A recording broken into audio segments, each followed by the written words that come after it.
இயக்குனர் சாய் கோகுல் ராம்நாத் அவர்களுக்கும் மற்றும் என்னுடைய அண்ணன் மியூசிக் இசையமைப்பாளர் ரத்தன் சாருக்கும் மற்றும் இந்த திரைப்படத்தில் பணியாற்றிய அத்தனை டெக்னீஷியன்ஸுக்கும் எல்லா ஆர்டிஸ்டுக்கும் இந்த நேரத்தில் நன்றினை தெரிவித்துக் கொள்கிறேன். கண்ணா வெட்டுத்தினை ஆசை திரைப்படத்தில் நான் 2 பாடல் எழுதினேன். அந்த திரைப்படத்தில் இப்போ KSR சொன்ன மாதிரி இந்த தேவி திரையரங்கத்தில் தான் அதனுடைய ஆடியோ வெளியீட்டு விழா நடந்தது. அந்த படம் சூப்பர் ஹிட் ஆச்சு. கடந்த வருடத்தோட ஹிட்டு.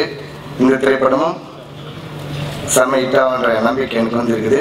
ஆனால் இந்த பாடல் பார்த்தீங்கன்னா நான் வந்து எழுதுவேல இந்த பாடல் நான் நிறைய பாடல் திரைப்படத்தில் எழுதினேன். எங்கே நான் என் பாட்டே ஒரு 7-8 பாட்டு வந்துடுச்சு.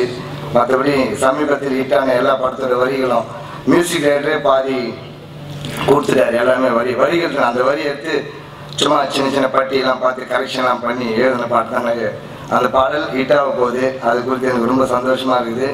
நான் இது போல் பாடல் தந்தாங்கன்னா ரொம்ப ஈஸியாக இருக்கும். ஏன்னா நிறைய ஹிட்டான பாடலாம் பொறுக்கி அதில் வந்து ஒரு என்னை எழுத சொன்னால் ரொம்ப ஈஸியாக இருக்கும். வேலையும் சம்பளமும் ரொம்ப அதுக்கு எனக்கு சந்தோஷமாக கிடச்சிடும்.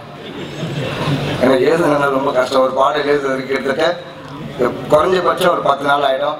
பெரிய பெரிய கம்பெனினா 25 நாட்கள் கிட்ட அவங்க ஒரு பாடல் எழுதுறதுக்கு. இது போல் பாட்டு எழுதுனா அவர் கொடுத்து அனுப்பிச்சார் வீட்டுக்கு எழுதுங்கன்ட்டு. நான் போயிட்டு 1 ஹவரில் ரிட்டர்ன் வந்து வடமல்லியிலேருந்து அவர்கிட்ட கொடுத்துட்டு போயிட்டாரு. ஒன்றுமே சின்ன சின்ன கரெக்ஷன்ஸு. ஆகையால் இந்த வாலிபராஜா திரைப்படத்தின் டெக்னீஷியன் அனைவருக்கும் இதற்கு பணியாற்றிய அனைத்து நல்லுள்ளங்களுக்கும் என்னுடைய நன்றியினும், அதே நேரத்தில் தயாரிப்பாளர் முரளி சாருக்கும் இயக்குனர் சாய் கோகுல் ராம்நாத் சாருக்கும் மற்றும் மியூசிக் டைரக்டர் ரத்தன் சாருக்கும் எங்களுடைய அழைப்பினை ஏற்று இங்கே வருகை தந்த அனைத்து சிறப்பு விருந்தினர்களுக்கும் இந்த நேரத்தில் என்னுடைய நன்றியினை தெரிவித்துக் கொள்கின்றேன். இந்த வாலிபராஜா திரைப்படம் வெற்றி திரைப்படமாக என்னுடைய வாழ்த்துக்களை இந்த நேரத்தில் தெரிவித்துக் கொள்கின்றேன். நன்றி.